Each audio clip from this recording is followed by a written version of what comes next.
jumping into Ecclesiastes. I almost fell over. That was good. Woo! So last week, we started chapter 9, right? And the focus was primarily about death. It was a very death-heavy week. But we talked about how in all things, especially related to death, our fate is not in our hands. Yeah, and Kohelet counsels that the wise response in light of the looming possibility of death or reality of death is to enjoy life and the good gifts that God has given, because God delights when we enjoy what he's given to us. Right.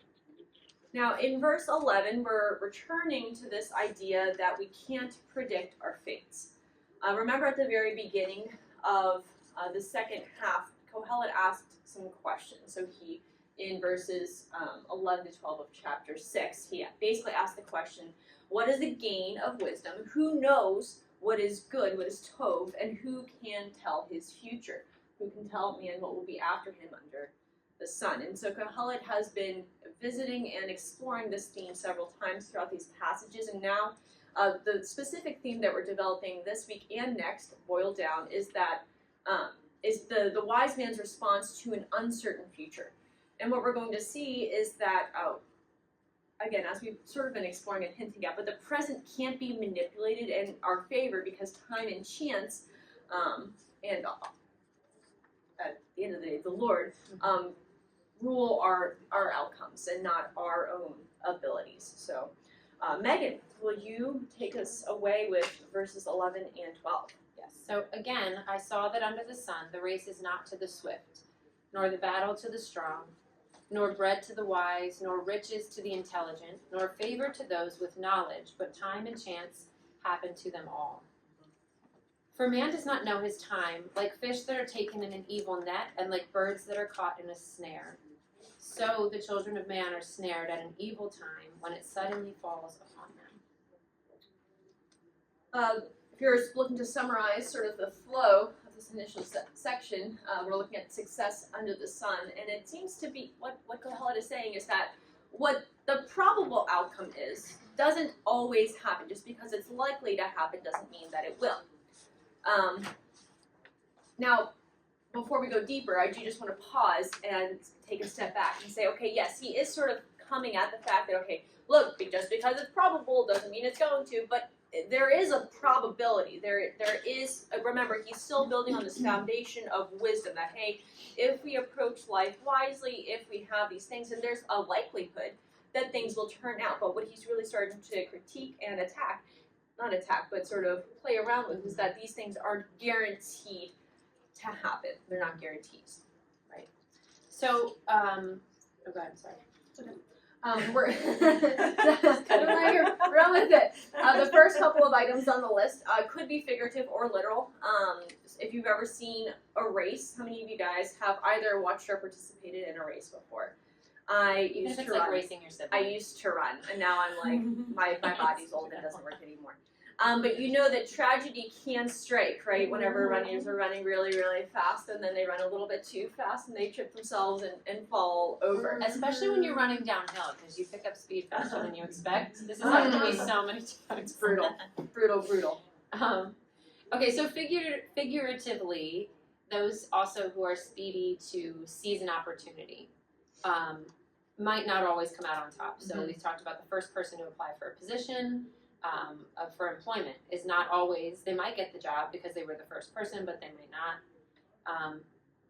And I thought about a friend of mine who I am very close with, who I love dearly, but she and her spouse tend to rush into big decisions. Like they get an idea in their head and then they act on it, like almost immediately. And over and over and over again, that has turned out to be frustrating and disappointing.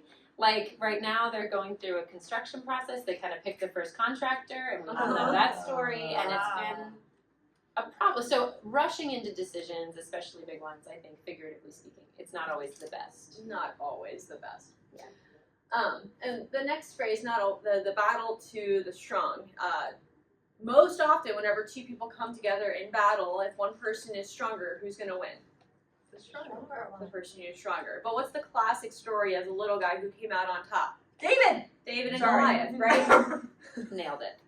I'm so excited. Home run! Home run, definitely. And figuratively as well. I'm sure we can all think of examples where you had somebody who was really strong, who came out, sort of had this overwhelming personality.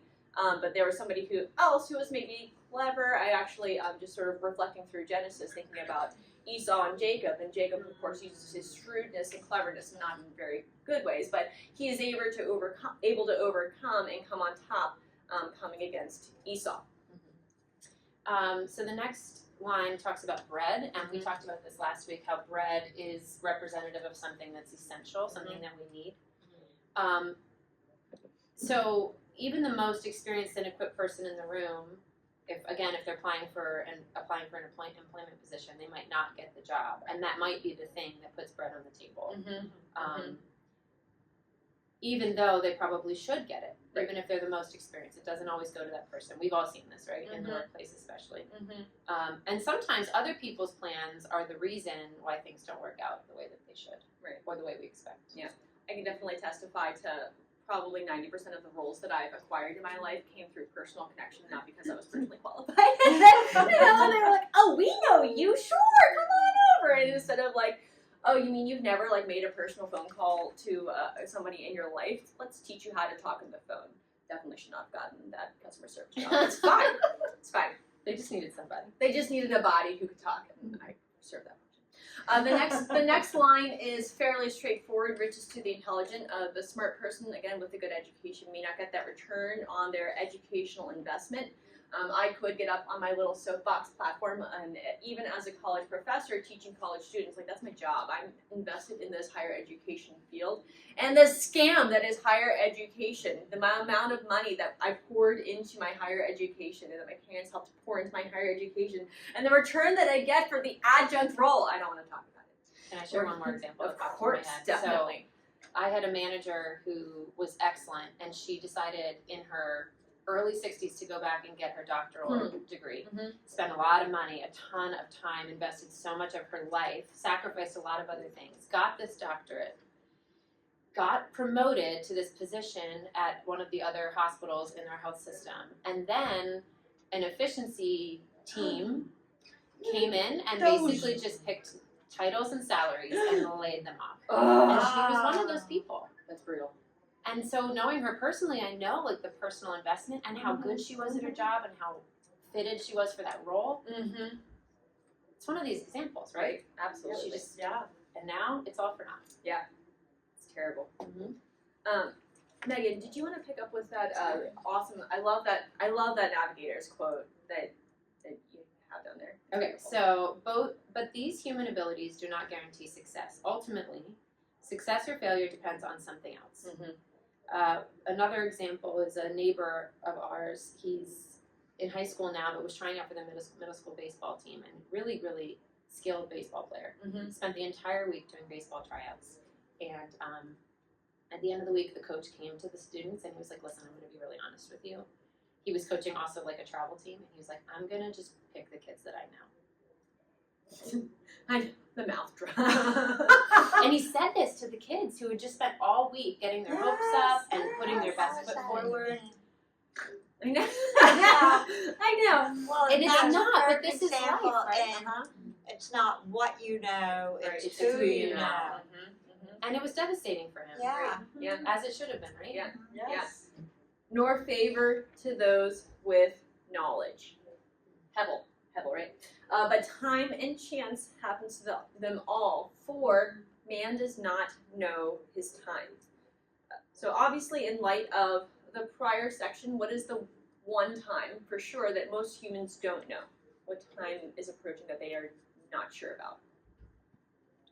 Yeah, when you're gonna die. And so the picture that we have here is that of wild animals caught in a trap. And it's sudden, it's painful, and it's unexpected. Because if you try to put yourselves in the minds of animals, which I do try not to do, because I'm like, I wish I could just sit and get pet all the time. That sounds like a great deal in life. Anyway, but wild animals, do they go around like thinking about avoiding traps and trying to prolong their life? No. Yeah. No, they don't have that conception of any of it, and so whenever they're caught in this snare, they're not thinking about it. It just happens to them. caught totally off guard. But somewhat ironically, the same thing happens to us who should have that sort of awareness of the death that is coming. We do not know our time. So I feel like I'm the example queen this morning. I apologize. My grandfather is 93 years old, and last weekend he was admitted to the hospital and was not well, and he rallied a little, and he was discharged back to his rehab facility, and he got home, and he was like, yeah, I'm home, that's great. And then he said to my dad, he was like, I don't think, like, if I feel like I want to take a nap, but I don't know that I'm going to wake up again. So he was like calling all the grandkids, and everybody was like saying goodbye. And then he woke up the next day and was a little weaker, and then he's a little stronger. You know, he's going back and forth, but he has a sense. He knows it's soon, right? But he doesn't ultimately know when, and the day is uncertain. Right. Kohelet's focus, though, in this passage doesn't seem to be only fixated on death like we have been before. The list of events that he just described were all about successes in life. And so we don't know our time. Time and chance happen to us all. Evil times occur. And whether that's death or simply troublesome activities and circumstances that catch us off guard, we employ wisdom, strength, or knowledge to a situation where it should benefit us.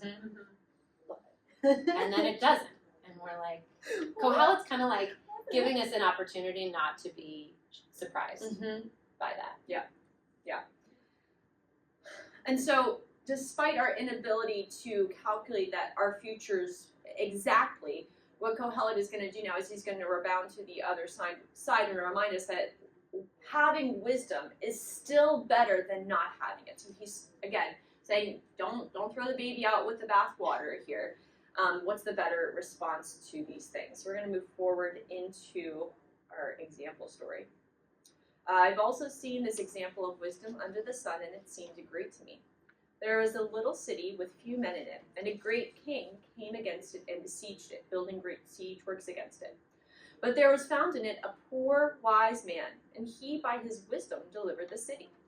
Yet no one remembered the poor man. But I say that wisdom is better than might, though the poor man's wisdom is despised, and his words are not heard. So the story itself is pretty straightforward. There's a king besieging a city. Do we know why he's besieging it? No. Because it's that time period, and that's what kings do. Kings besiege, if you read anything in history. Anyway. Great. But the city, either way, the city's under attack. And out of the woodwork comes this poor, wise man. He uses his wisdom to save the city. It doesn't tell us how he saves the city. We just know he did. Now, I was trying desperately, and I've had a whole year since I last taught this lesson to, like, think through all of the examples in history and, like, come up with something similar. And I'm sorry, Mom, I'm still a history failure, and I'm just really bad at thinking about historical examples. However, those of you who are familiar with me know that I love Lord of the Rings, and so I did think about how the mighty army of Sauron was defeated because everyone else in Middle-earth banded together. They got a bigger army. Right? Is that what happened in Lord of the Rings? They got a big army and they came against Sauron and they knocked his tower down? No, that's not what happens. In Lord of the Rings, they have the small little band and the unlikely of unlikeliest, the little hobbits. They sneak in and it was Gollum, which is the most unlikely set of circumstances of all. And they destroyed the kingdom through a really crazy set of circumstances. And so, again, sorry, Mom. That's my example there. At least you passed the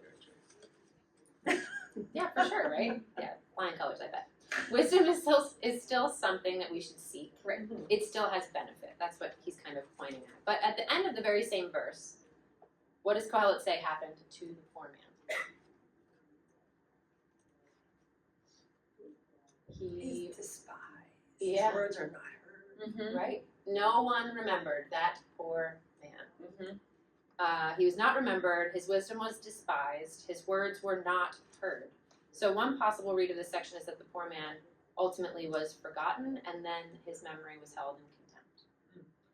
Yep. And there's also sort of an alternate reading, which actually sort of casts light on the rest of it too. So there are people out there, again, we're going to come back to Lord of the Rings, who say that the Fellowship just should have sent Frodo to Mount Doom on how it should have ended. Right, how it should have ended. They're like, look, those eagles came in at the end. Couldn't they have avoided this entire journey and just You sort of imagine if taken they this walked and the just whole flown way? it in?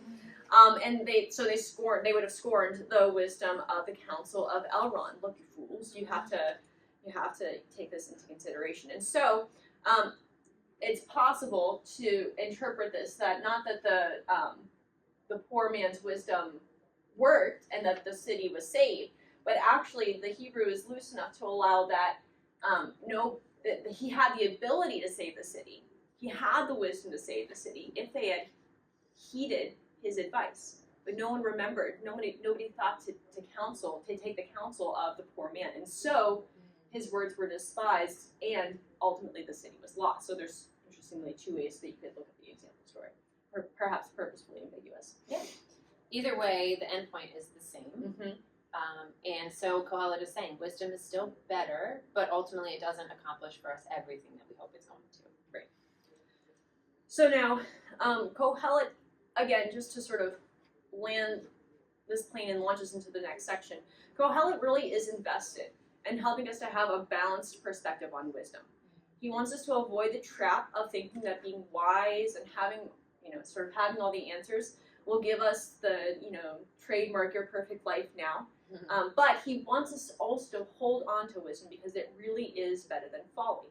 And in the next verses, Kohelet's going to illustrate this with some proverbs. Megan, will you take the next section? The words of the wise heard in quiet are better than the shouting of a ruler among fools.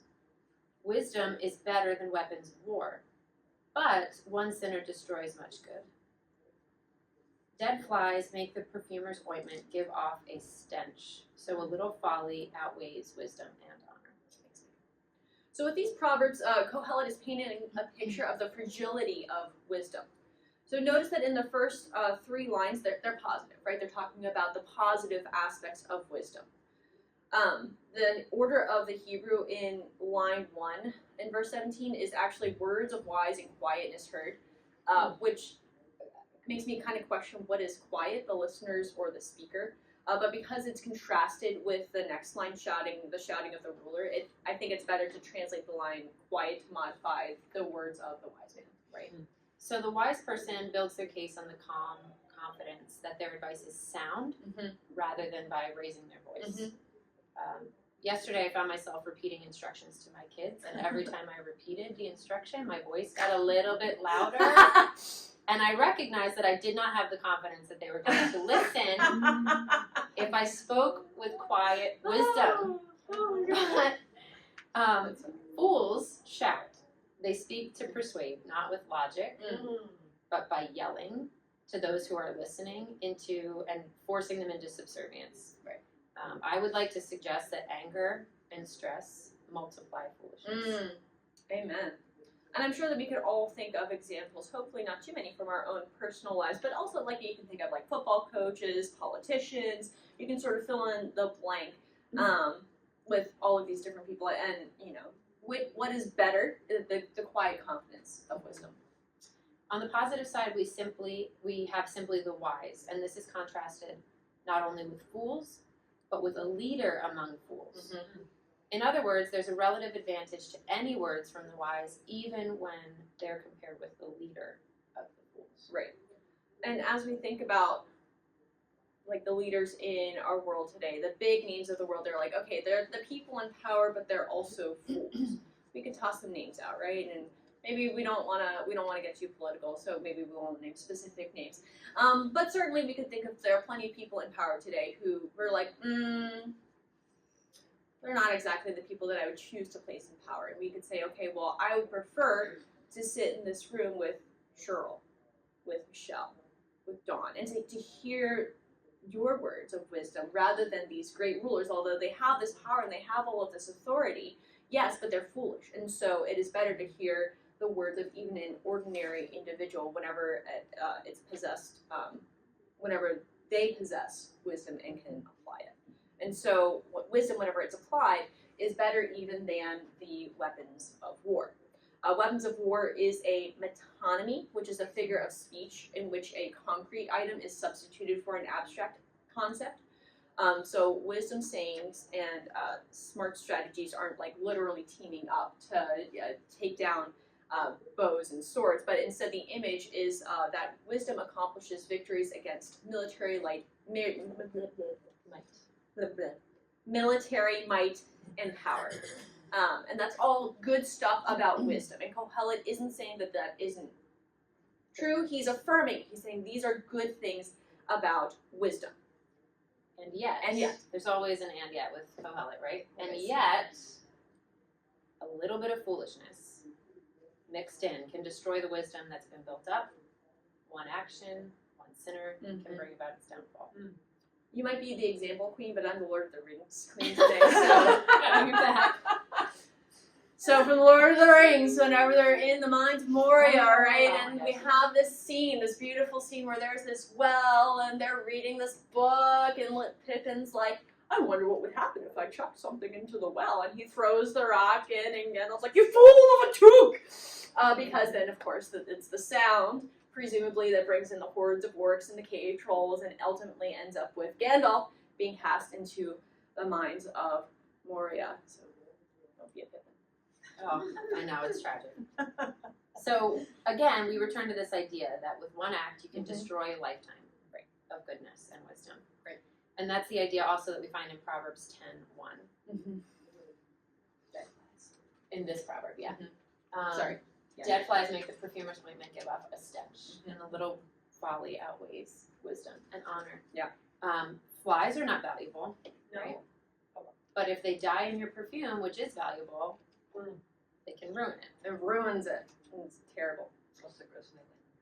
It's gross. Yeah, you're like, I don't want to eat this anymore. But we already talked about in one of the previous sessions Ravi Zacharias, but his life is really a tragic example of this, where he spent all this time and effort and resources and built up this really like great ministry around the world, and then his folly, presumably toward the end of his life, kind of brought that all to an end and destroyed the work that he had been doing. So Kohelet says wisdom is better, yes, but as much as we would hope that wisdom would stand like a strong castle in our defense, it's more like a sandcastle that's easily washed away by ocean waves. The wise man builds his house upon the rock. Though. I don't know. It's an interesting, you're like, We sing this song with our kids, right? Yeah. But then Kohelet's like, but even the rock isn't always. Always anyway. Yeah. And of course, I think that before I even move into the next section, the as we think about Kohelet in context, remember where he's speaking in history, that he's not speaking in light of the New Testament, where we have even these additional foundational things from Jesus, and we know the hope that we have of eternal life. But even with that context, he's still very much, I think it's still practical to think, for us to think through, again, not that wisdom is bad, not that, even if, like, being able to perceive that God is doing things behind the scenes and something that at first seems like, oh, this is a terrible tragedy. I tried to apply this wisdom and it didn't work. And, like, I got the raw deal here. Even so, it's that knowledge that God is doing something with that helps. But there's still that ache of, but wisdom should work. Wisdom should work. And sometimes it doesn't, because the world that we live in is Hebel and we are fallen and limited. So right now we're going to see Kohelet flipping back again to laying out positives of wisdom laid out. Again, then we take the verses there for us. A wise man's heart inclines him to the right, but a fool's heart to the left. Even when the fool walks on the road, he lacks sense. And he says to everyone that he is a fool. If the anger of the ruler rises against you, do not leave your place, for calmness will lay great offenses to rest.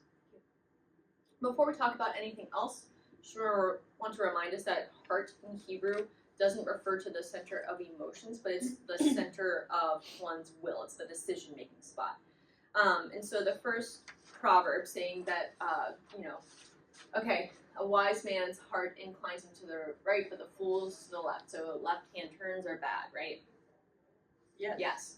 Actually, yes. So I would just like to say that whenever I try to turn left onto High Street down by the laundry place. Mhm. I almost die every time. I'm like, I don't know. No, okay, so that's not what he's talking about. Right hand usually meant, so it's the place of honor, it's the place of favor, the generally wise person, it's some sort of position of honor, and by dint of opposites, the left is the place of danger, the incorrect way, it's a place of servitude, and so that's the sort of idea going on behind it there. And then he says that the fool will eventually show himself to be a fool. Though the fool does not speak, he betrays himself by his general demeanor. And we have a picture. I wanted to pull up. It's coming. So this gentleman is walking onto the street, and it doesn't seem like he's aware that there's a car right behind him. So the driver is observing that this man is a fool, right? He didn't look. He doesn't have to say anything to be foolish, but the cars around him, he's oblivious. He says he's a fool. He's demonstrating that here. And so that connects to the proverb then. So even when the fool walks down the road, he lacks sense. And so what the proverb seems to be saying is, okay, well, whenever a person is foolish, it's pretty easy to figure it out, right? And you're like, okay, well, that person, he's not doing so hot. On the other hand, wisdom is patient, and hey, he tells the king, hey, I gave you the right, a good answer, but the king was like, how dare you tell me that piece of information? Don't, overreact to the king. Just hang on. Don't get all upset. Just keep your cool, and then it'll work out. It's all good. Wisdom pays sometimes. I just want to say that the word anger there, I love, because it's not anger. It's ruah. So whenever the wind or the breath of the king rises against you, so the person is mad in their spirit, obviously, is something you could get the picture of. But also, I loved this picture that Megan found. You can also get a picture of the guy who's so ticked off and shouting so loudly. You can actually feel the wind of his anger against your face. Spit. Yeah. The splash zone. Stay out of the splash zone, right?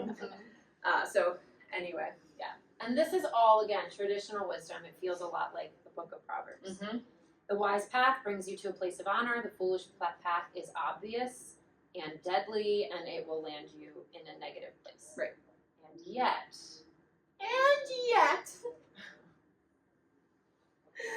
verse 5. There is an evil that I have seen under the sun, as it were an error proceeding from the ruler. Folly is set in many high places, and the rich sit in a low place. I have seen slaves on horses, and princes walking on the ground like slaves. sometimes, and we all know this, but rulers make bad decisions. What? Yeah. No. And sometimes they appoint fools to positions of power. Say it ain't so.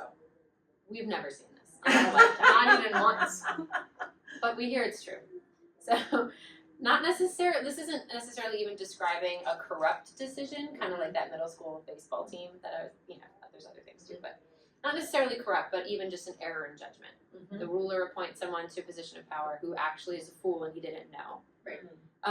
Though you would think that wisdom makes itself evident, and in the previous section he says that folly is apparent, Right. sometimes the fool gets that position over the wise man still.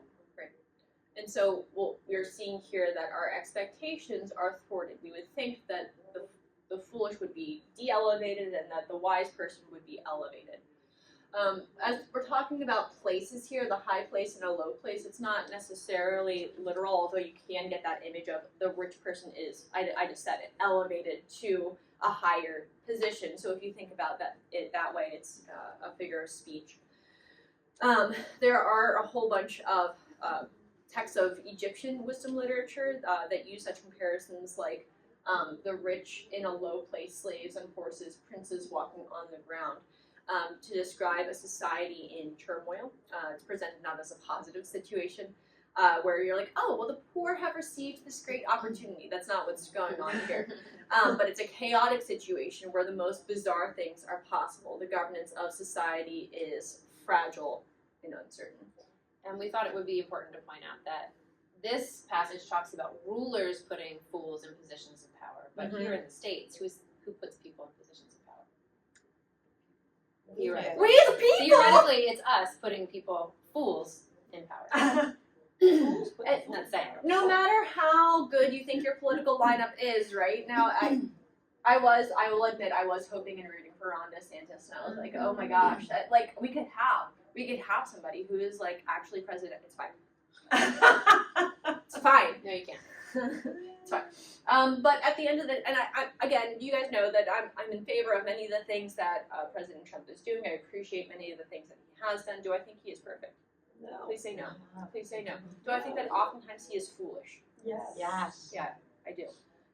And it's a little bit depressing because you would think that our society could progress to a point where we could put the best people in power, and we don't. No, even in a democracy where we're like, okay, we're gonna hand the power to the people, we still screw things up. Let's move forward before I get to you. Okay.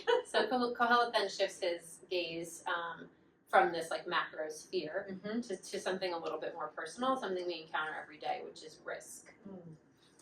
Diving into verses 8 through 11.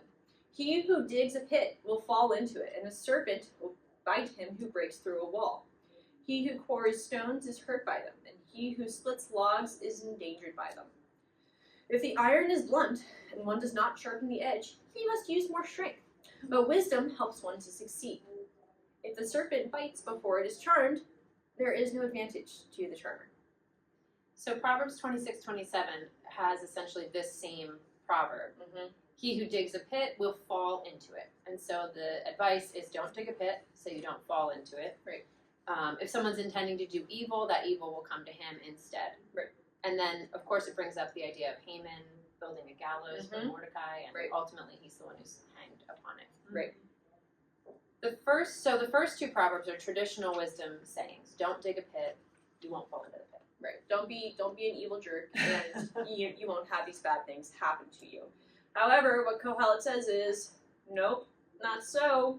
Risk is everywhere in a Hebel world, and accidents happen to everyone. And there's that verse there, which we cited, Proverbs 26:27.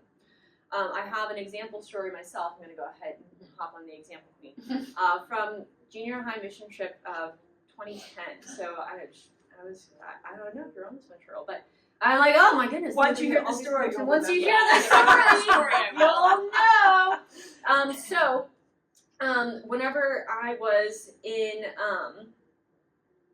on the junior high mission trip, I went as a junior leader or something. I think it was this year whenever I was a junior leader because it was 210.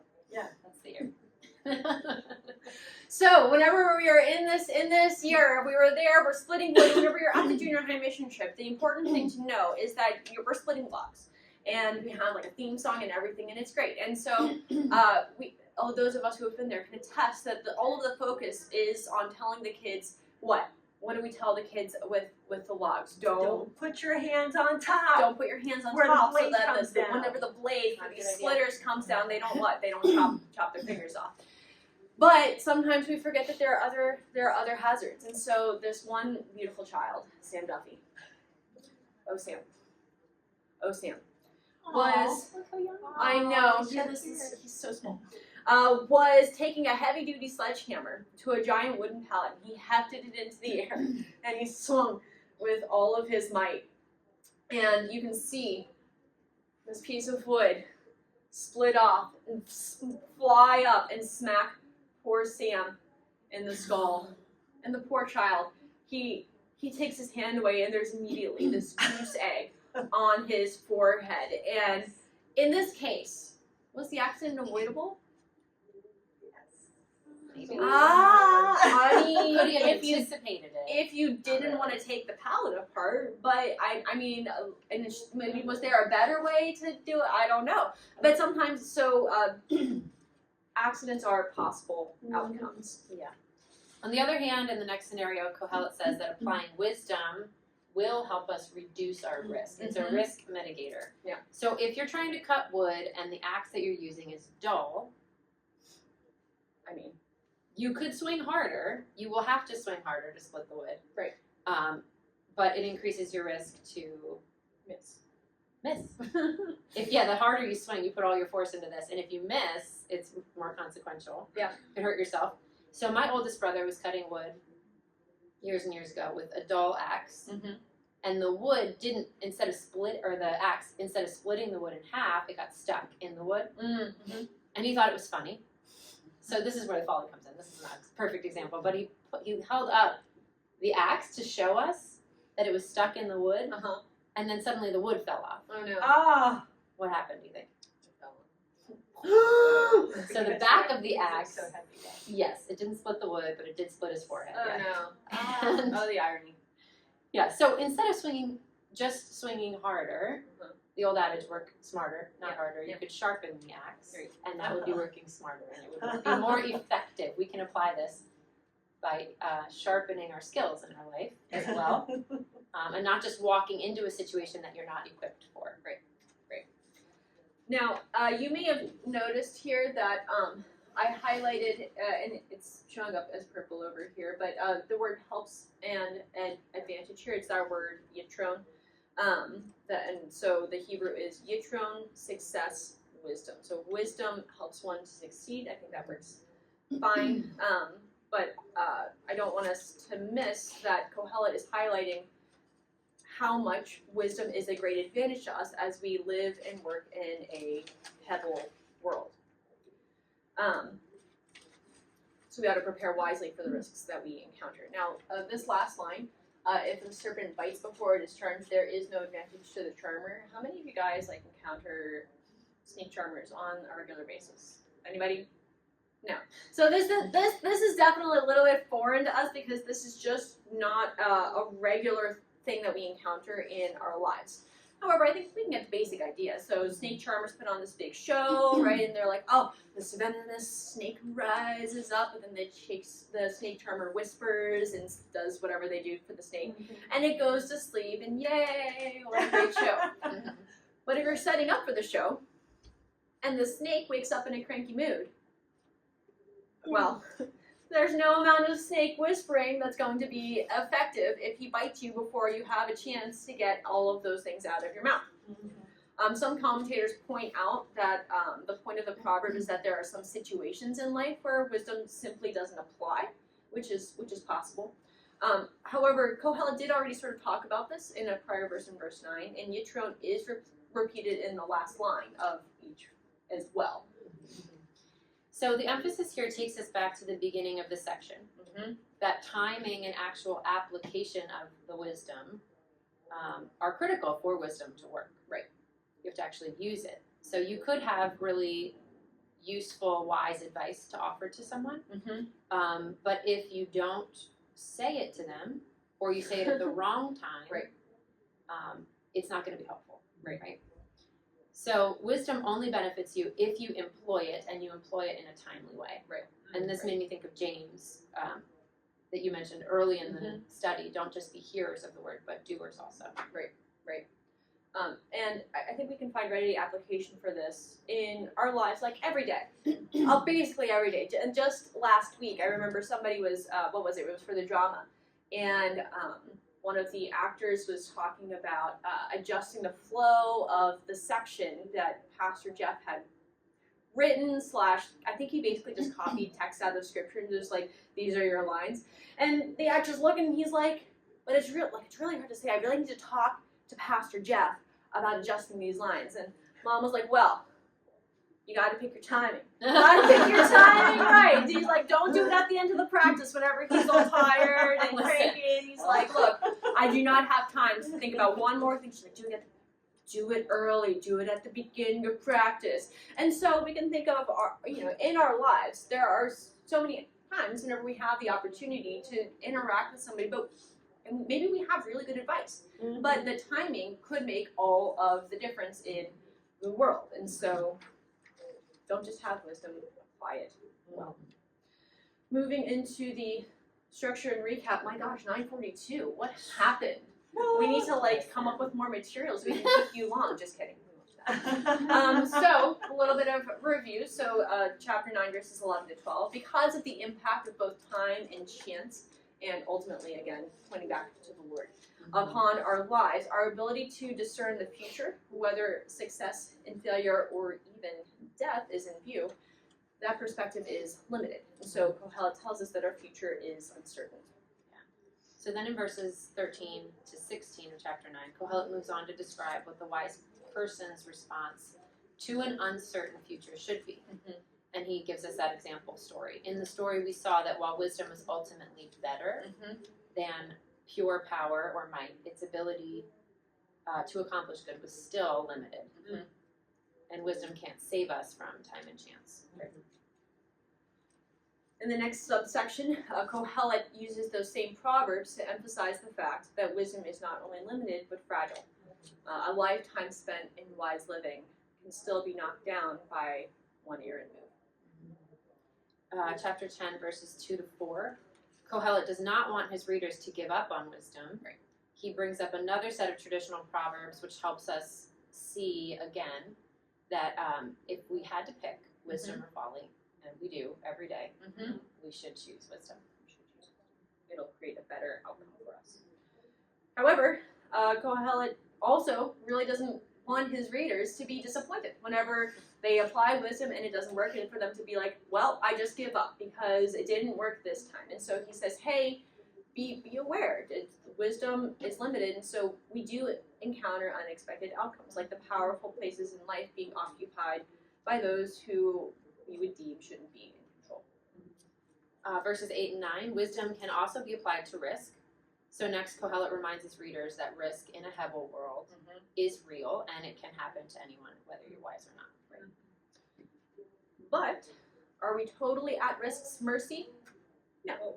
Kohelet says no as well. Wisdom can lessen the perils that we encounter in our daily lives, but only if we take action on the wisdom we possess before time and chance intervene. Now we are stopping sort of midway through this section. If you look at the structure of going all the way to the end of 11:6, you can see that these things are sort of formatted really chiastically, but for the sake of time, we are stopping here.